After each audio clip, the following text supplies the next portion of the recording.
So today I'm going to be busting some myths about therapy and counselling that you've probably heard. I'm just here to tell you that they are not true and they are far from the truth, and I will explain to you what the truth is. So let's get into it with number one. People are like, oh my gosh, you're a therapist, you're a counsellor.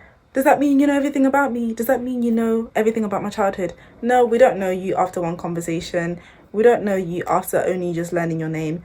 We would actually need to spend time talking to actually get to know you. We're not mind readers. We can't just tell everything about your childhood from the first 5 minutes of being around you. It takes time because obviously people act different in a social setting than they would in a more relaxed setting, where in a more relaxed setting where they can kind of just talk about themselves and freely. The same way that it takes time to get to know anybody is the same way it takes us time to get to know you. In a counselling session, if you've ever been to therapy, you'll know that maybe for like the first 2 to 4 sessions, it will be kind of just exploration, and you'll just be discussing stuff about your life so that we can actually get a better picture of who you are as a person and the things that you've been through, rather than just assuming. So no, we do not know everything about you just because we are therapists. We definitely do know general human behavior and patterns of behavior in children, adults, couples, and so on and so forth, because we see similar things in the time that we meet with our clients. Just because we know general patterns doesn't mean that they're applicable to you, because obviously you can't generalize everything that you know. Second myth is that only crazy people or people with mental health problems or people who struggle with their mental health are the only people that need therapy. That is absolutely not true. I think definitely over the past 5 years that stigma has definitely been reduced. The stigma against therapy has definitely calmed down a lot, and a lot more people are becoming open and accepting of therapy, and it's becoming more normalized. So I would definitely say that it's not just for that. You know, it's needed for every area of life, whether that be death and marriage, new chapter of your life, work, personal growth, personal struggles, childhood trauma, whatever it may be. You can go to therapy for a variety of things now, and it's not just for mental health issues. It can literally just be for anything that you're struggling to get through by yourself and you just need a bit of extra support. Counseling is good and perfect for anybody and everybody, especially the people that say, I don't need therapy. Yeah, therapy is specifically important for you. So just try it. Don't knock it till you try it, okay? Myth number 3 that I would like to break to you today, guys, is that therapy is not expensive. It is not as expensive as you think. It's not £100 per hour. It's not always £50 per hour.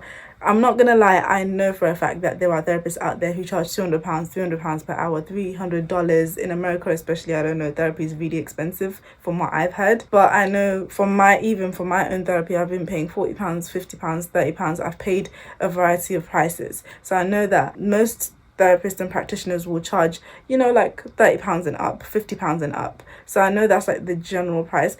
But I did do a video recently on low-cost counselling, and I also have a video on free counselling services that you can access.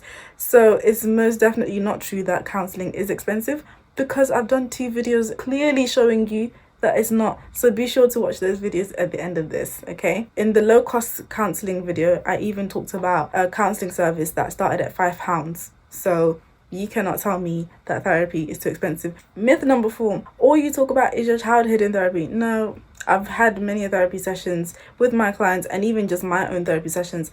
It's not always about my childhood. I talk about personal growth. Like, I think I've mentioned this in one of my videos. What I talk about in therapy, I've done a lot of personal growth in therapy, like not wanting to be passive aggressive. That wasn't really like about my childhood, it was just about personal growth. Of course, there are times when a lot of things do link to your childhood, but the whole therapy won't be about your childhood. It's not about blaming your parents, it's not about blaming your upbringing. It's literally just about you and what you want to bring up. So it doesn't always have to point to your childhood, absolutely not. But even if it is asked, or if it comes up naturally, then it's simply because it's going to help you with whatever you want to talk about now. It's not just because it's mandatory. It's not mandatory for your childhood to be mentioned in therapy. Myth number 5 that comes up a lot. Our therapy is just talking, and all the therapist does is just listen, or I lie on the couch while I talk about my problems. Absolutely not. Actually, a lot more happens if you stick around long enough to see the actual work that can be done.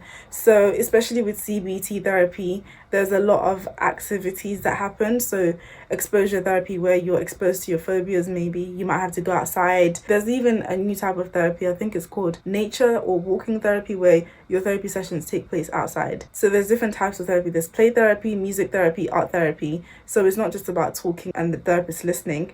There's so much that you can do, and if you stick around long enough, there's other things that can happen in your therapy sessions. For example, chair work. I did a video on that. So there are various things that can happen in therapy, and it's not just about talking. Sometimes you'll be given homework which you have to do outside of the therapy. Sometimes you might do a live timeline and the therapist might have to write stuff down and use worksheets. For one of my clients, I'm going to be using a CBT worksheet to talk about her behavior and how it's affecting her emotions and stuff like that, and her thought patterns. So all of that is not going to be just sitting there and talking. It's going to be the two of us actually writing stuff down on a worksheet and going through it together. So yeah, it's not just talking and listening. Myth number 6. We don't prescribe medication. The person you're thinking of is a psychiatrist who goes to medical school to be able to distribute medication.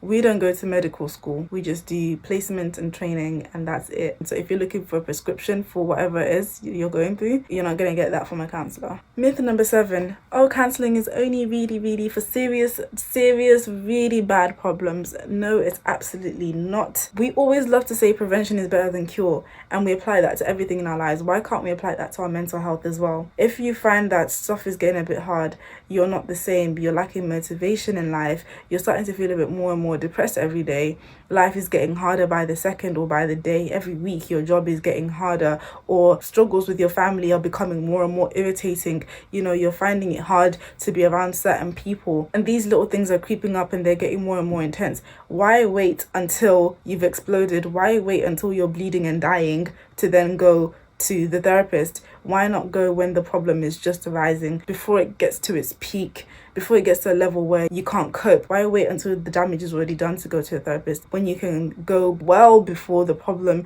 needs immediate attention? Just handle it beforehand. The same way you wouldn't wait until you've got a lot of health problems to actually do something about your health. You can still do something about it the moment you start noticing, actually, I'm struggling to walk up and down the stairs without being out of breath.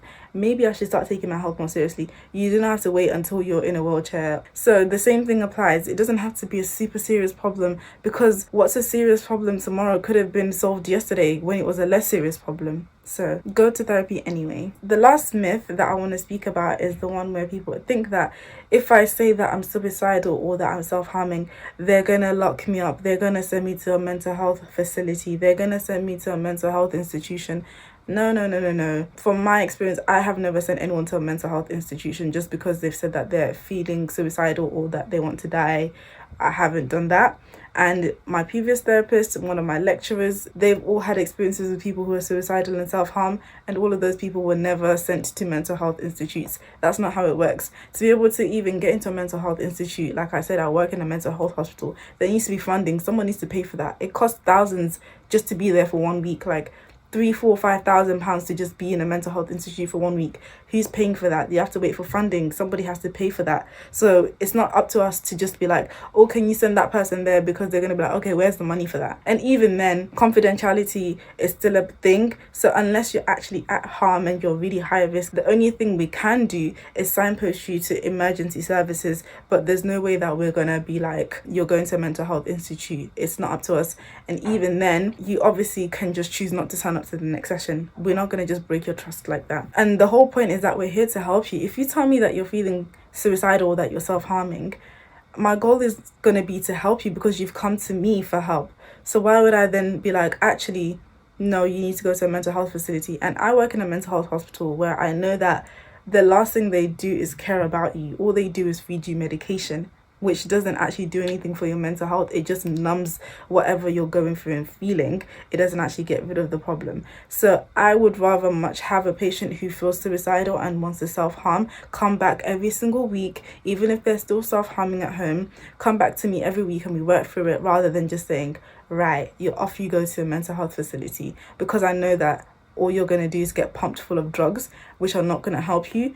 And I would feel awful sending you away, because that's not helping. Like, I genuinely don't believe that's helping. So for anyone who does go to counselling with such heavy issues like self-harm or suicide, I feel like it's such a brave thing to do that I wouldn't turn you away and say that I'm not going to help you when you've had the bravery to come and admit that to me. And I know I've noticed it sometimes when my clients are disclosing things like that, they tend to be very shy or feel embarrassed or very quiet when they talk about it because they feel like, oh, how is she going to react? My reaction is, I'm here to support you. As long as you keep coming back week after week, I am here to support you and I'm not going to send you away. So that's a myth that I do not want you to believe. So I hope this really helps and that now you feel more free to go to therapy. And like I said, you can watch the video on free counselling and low-cost counselling next. And I will see you guys in the next video. Bye.